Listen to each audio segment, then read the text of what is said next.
When I was 13, I excitedly told my dad, who was an architect, that I wanted to be an interior designer. He told me I'd never make any money doing it. When I was 19, I announced I wanted to be a writer, and I was told I should find a more practical route like advertising. And just a few years ago, a coach told me that my monthly income goal was unrealistic and I should manage my expectations. Today we are talking about the dream crushers, those people who tell us that we're asking for too much, we're aiming too high, our goals aren't realistic, and maybe we can do it, we just have to do it a certain way. It's one thing when this advice is coming from strangers or internet trolls. Unfortunately, often the biggest dream crushers are the people we love and care about most.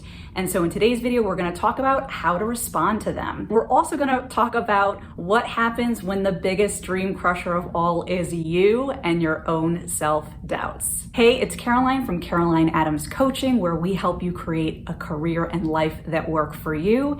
If you're new here, make sure you hit the subscribe button, and I'd love to hear your feedback. So please tell me what you learned. What questions do you still have? You can leave all of that in the comments below. Number one, when someone tells you what you can't do or be, consider the source.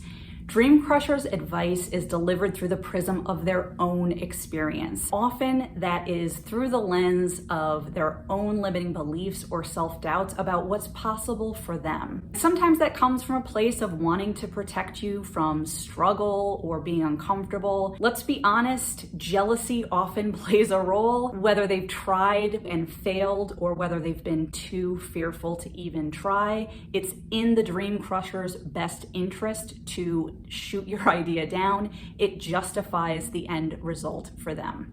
So I just invite you to get really curious and consider the source. If someone is sharing a really scary story about their brother's, mother's, uncle's, neighbor's, cousin's daughter who tried the same thing you want to try and is now living in a van, is that a story that you can learn from that will help you succeed? Or is it a story born of fear, focused on the expectation that you will fail? These cautionary tales reveal much more about the storyteller than you or even the people in them. Consider the source. Number two, sometimes the dream crushers can't be avoided, so we need to have a plan. I am a big fan of telling people how to support you. Say something like, I know you love and support me and you want the best for me. I'm really excited about this new idea. Trust me, I share your fears and doubts.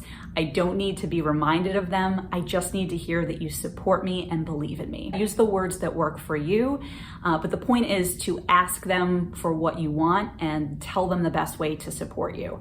Now, there are gonna be some people in your life that will not be responsive to this script, and so in that case, give yourself permission to not share your idea. Just don't share it with them until you're ready, you've gotten some momentum behind it, and you're sure that you can stand behind it regardless of what the naysayers say to you. All right, so what happens when the biggest dream crusher of all is you? We are all our own worst critics, and let's face it, all of these comments and criticisms and advice from other people would just bounce off of us if there weren't a part of us that also believed it, that voice in our head that says, what if they're right? This brings us to number three, find the yaysayers.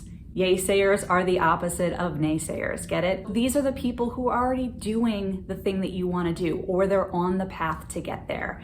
And so just imagine if you want to write fiction and you're surrounded by a bunch of people in corporate communications, what possibilities do you think they're going to be able to see for you? What sort of opportunities are going to present themselves? It's just a totally different world. And so inhabit that world by finding the people who are already living there. Find the experts whose job it is to help you get where you want to go, who aren't going to tell you that your goals are unrealistic, who aren't going to tell you that there's only one way to do it or that you have to do it a certain way. I hope this has been helpful. I really want to hear your feedback, what resonates, what questions you still have. I'd love to hear if you have your own advice for how you deal with the dream crushers or naysayers. Leave it in the comments below, and I'll talk to you soon.